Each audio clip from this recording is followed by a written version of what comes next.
Olá a todos os amigos e irmãos em Cristo. Eu saúdo a todos com a paz do Senhor Jesus. Nessa pré-aula, eu estarei comentando a lição bíblica do CETEC, Vida Cristã.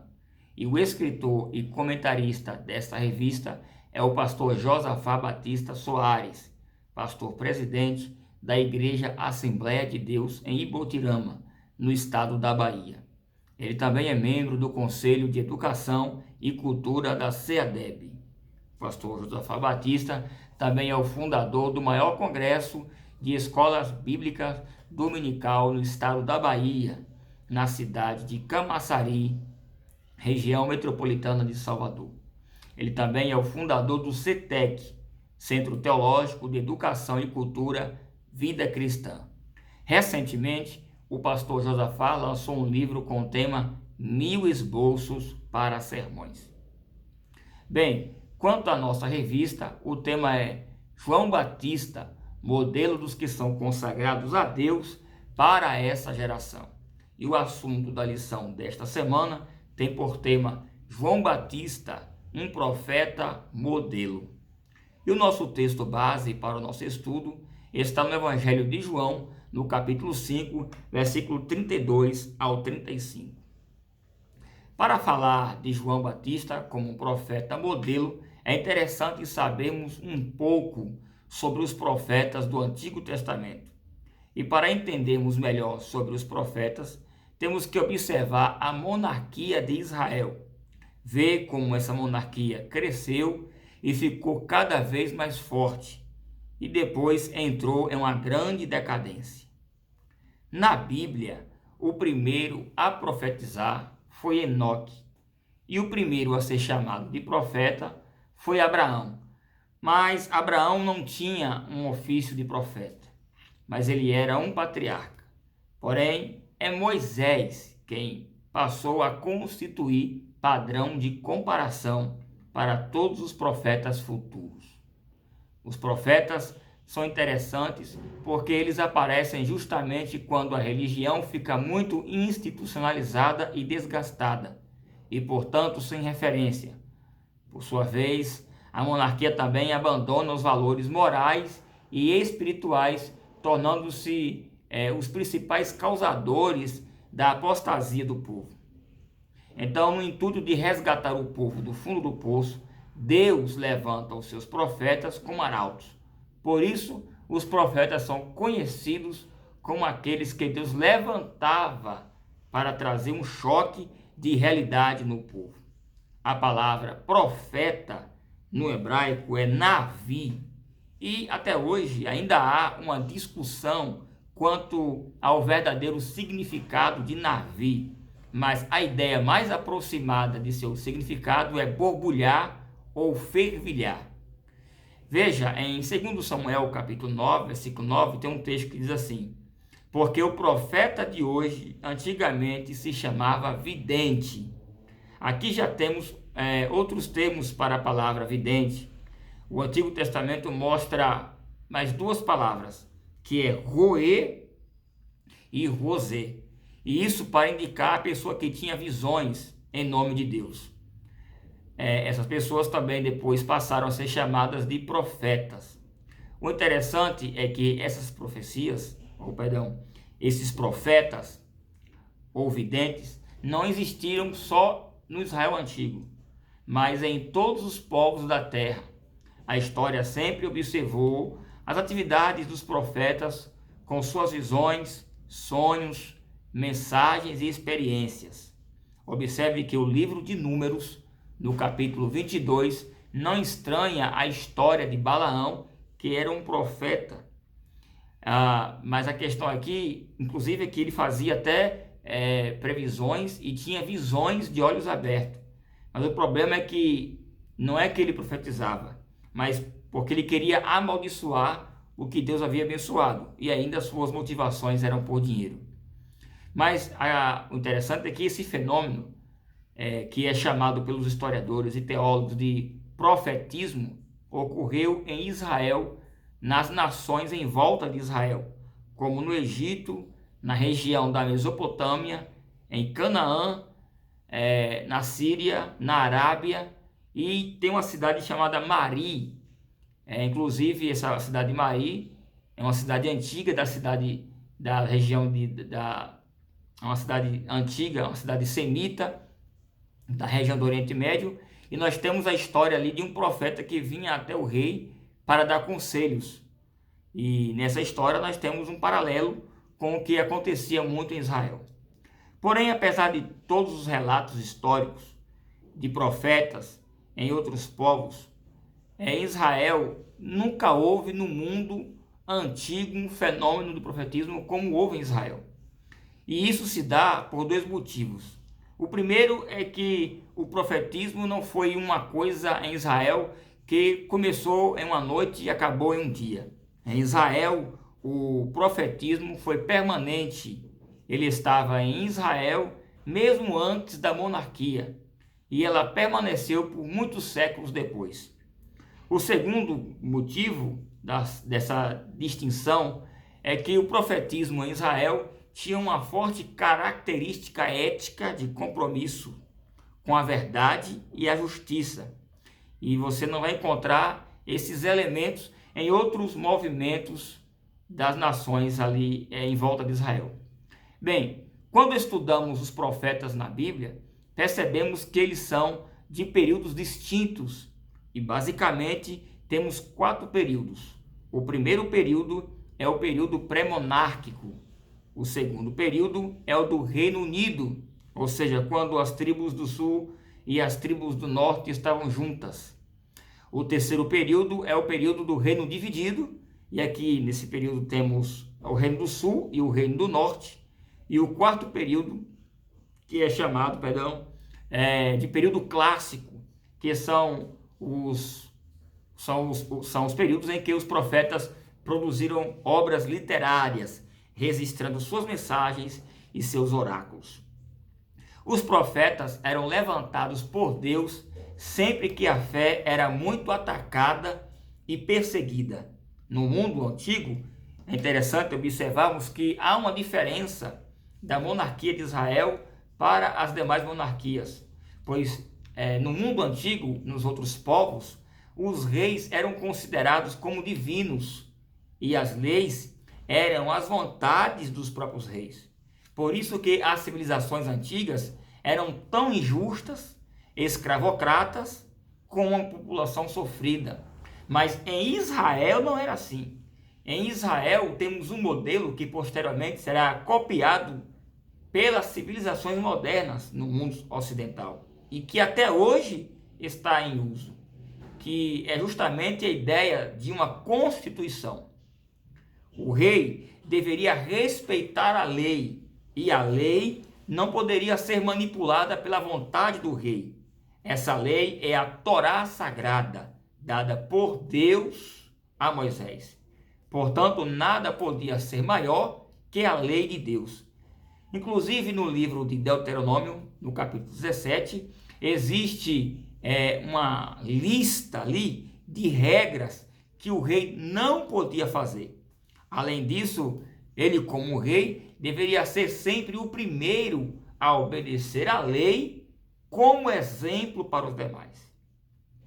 Mas quando os reis descumpriam a lei de Deus, isso trazia um desequilíbrio espiritual e social em todo o povo.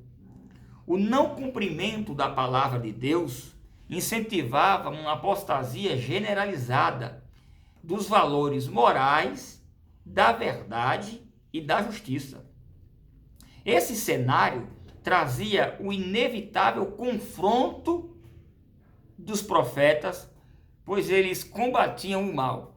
A necessidade de justiça vai surgir muito forte na figura destes homens, que eram levantados como arautos de Deus para corrigir a nação inteira, inclusive o rei, inclusive a elite religiosa e a elite aristocrata da monarquia.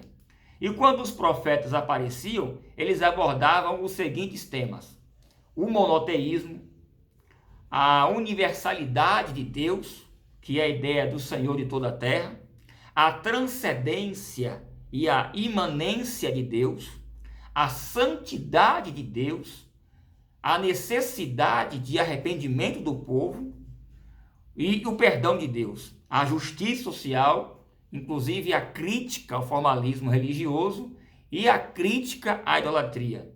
Além disso, eles ainda apresentavam o dia do Senhor e o reino de Deus na pessoa do Messias.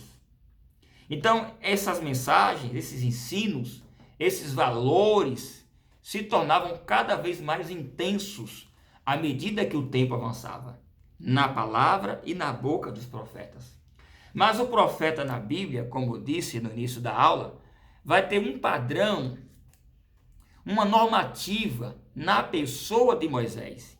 E é Moisés que, levantado por Deus, será o primeiro grande modelo do ofício dos profetas. Moisés será o padrão de comparação para todos os profetas futuros. Observe que, primeiro, um homem para ser profeta deve ser chamado por Deus. Portanto, a iniciativa da chamada de alguém para exercer o ofício de profeta depende exclusivamente de Deus. Por isso que a principal evidência de um falso profeta é quando ele mesmo arroga para si o título de profeta. Moisés foi chamado pelo próprio Deus no Monte Sinai. Veja a diferença de um chamado e de uma pessoa que se oferece.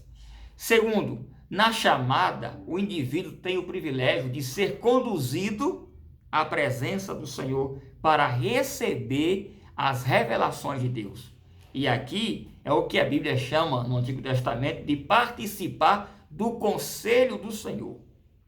Isso porque um profeta, para se apresentar diante dos homens, ele primeiro tinha que ter estado diante de Deus. E isso também ocorreu com Moisés. Terceiro, quando Moisés vai ao Egito, ele vai de posse das informações necessárias para interpretar os sinais e acontecimentos que iriam ocorrer. Então, observa-se aqui a capacidade de previsibilidade do tempo das coisas que iam acontecer, conforme Deus já havia informado, indicado ao profeta.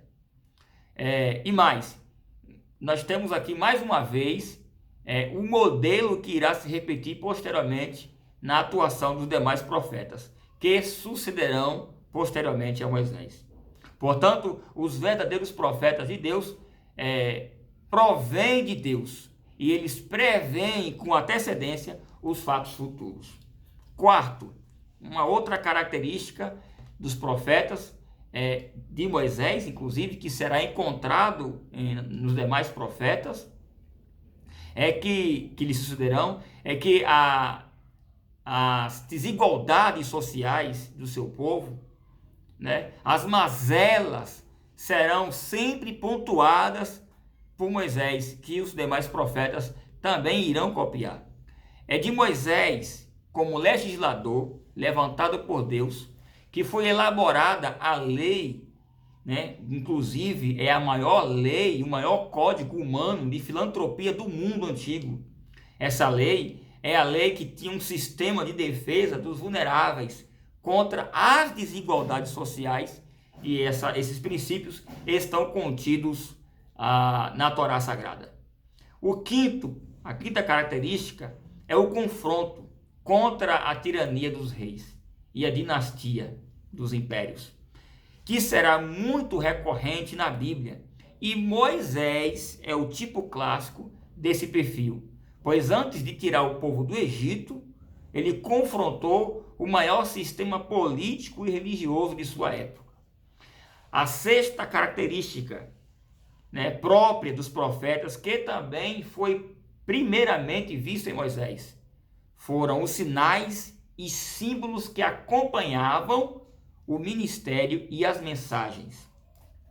E sétima característica, porém não é a última, só que a fim de otimizar o tempo eu irei citar só mais essa, que é o sentimento de amor e compaixão que leva o profeta a interceder pelo povo. E esse sentimento é encontrado fortemente em Moisés, Veja, por exemplo, Êxodo capítulo 32, verso 31 e 32. Este mesmo sentimento também será percebido em todos os demais profetas, que é o sentimento de abnegação, altruísta, é o sentimento de interceder e de se colocar diante de Deus em favor do povo.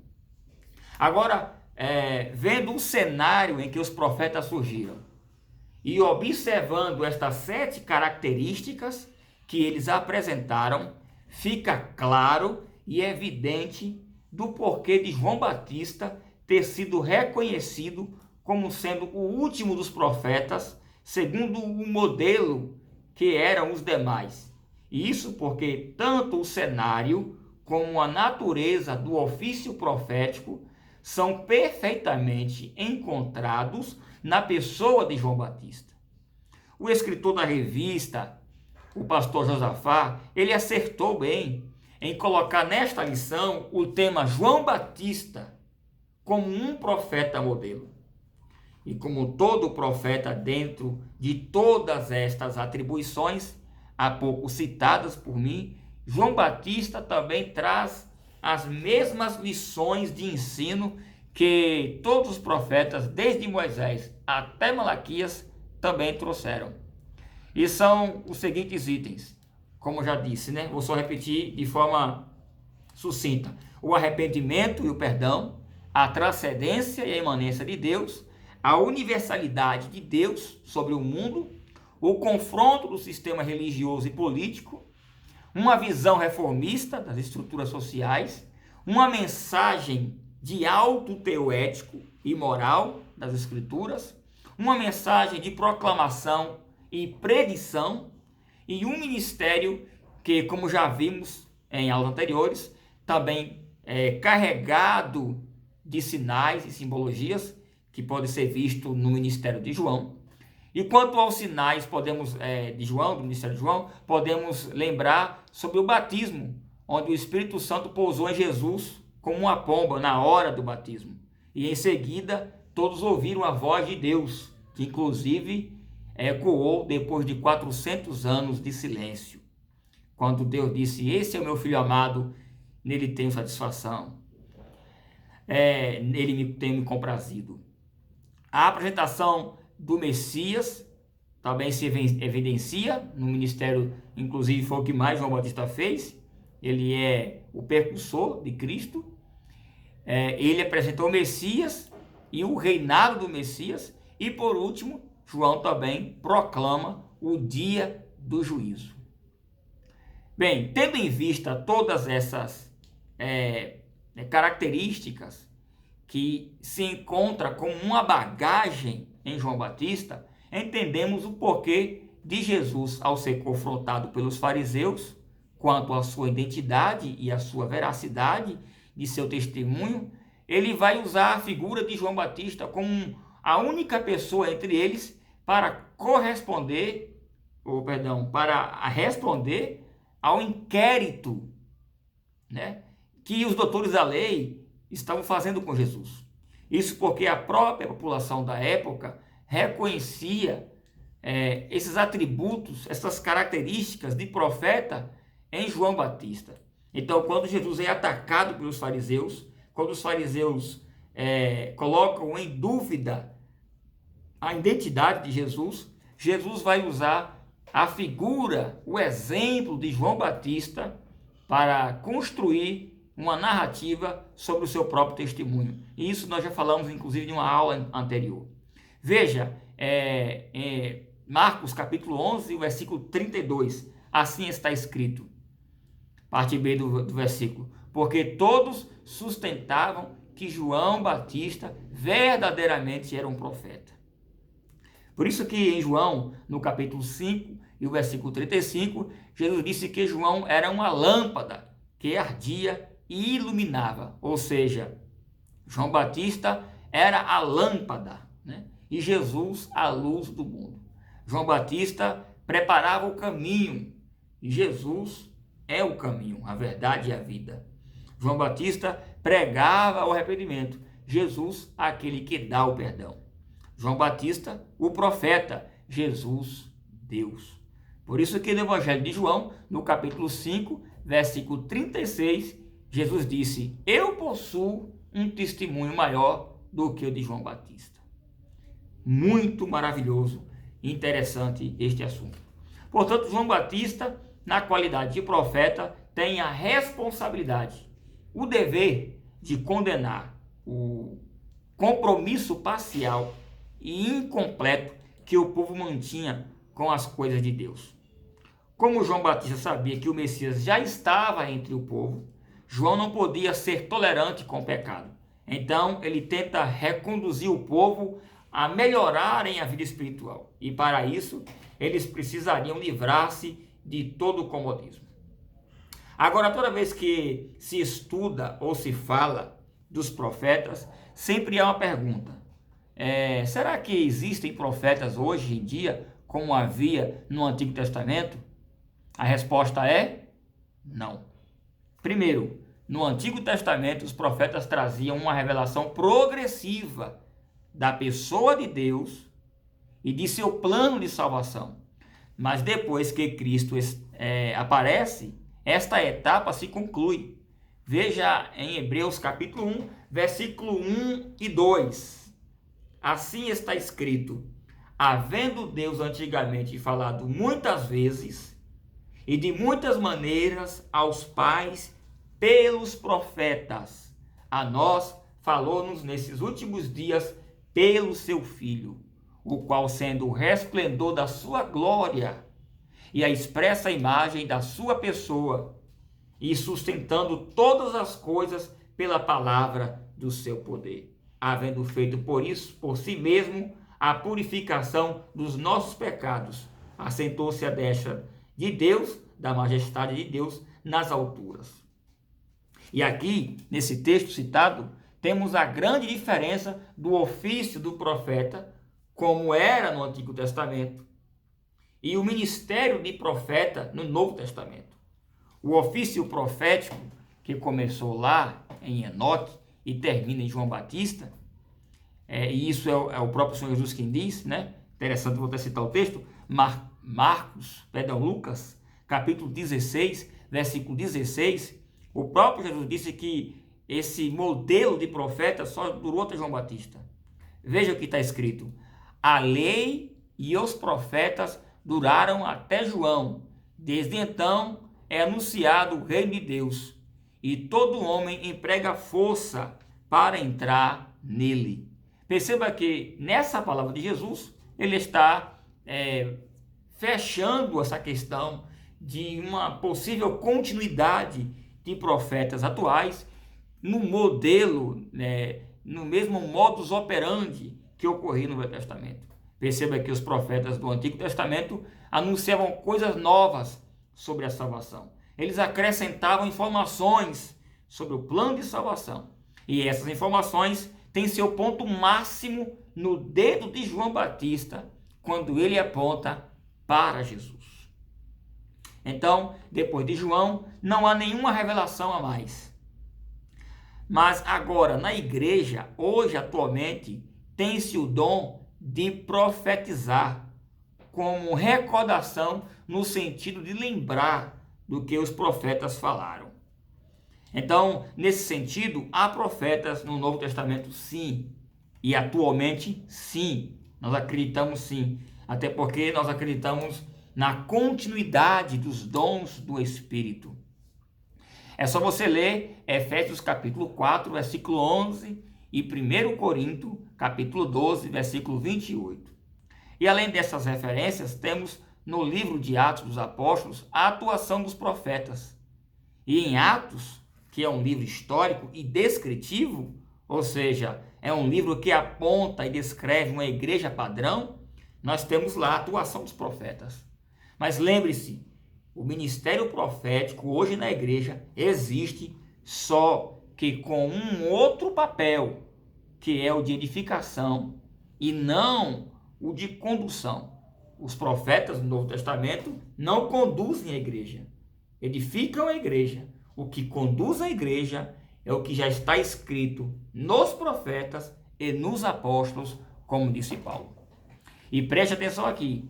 Há uma distância, uma distinção, uma diferença entre o dom ministerial de profeta e o dom espiritual de profecia, certo? O dom espiritual da profecia é a manifestação momentânea, esporádica, em que Deus usa alguém e traz diretamente ao seu povo uma mensagem para exortar, edificar e consolar.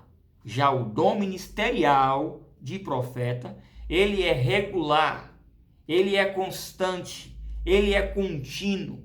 Esses são os que pregam e ensinam a palavra de Deus na força e na autoridade do Espírito Santo. Não é qualquer um.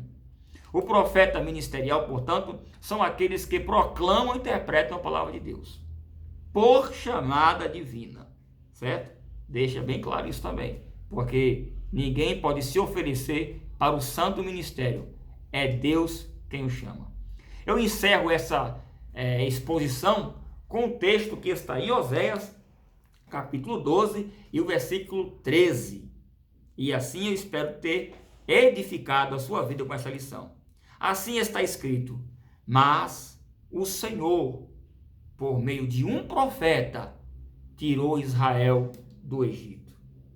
E por meio de um profeta, cuidou deles. Que Deus te abençoe muito e, se lhe permitir, até a próxima aula. Amém.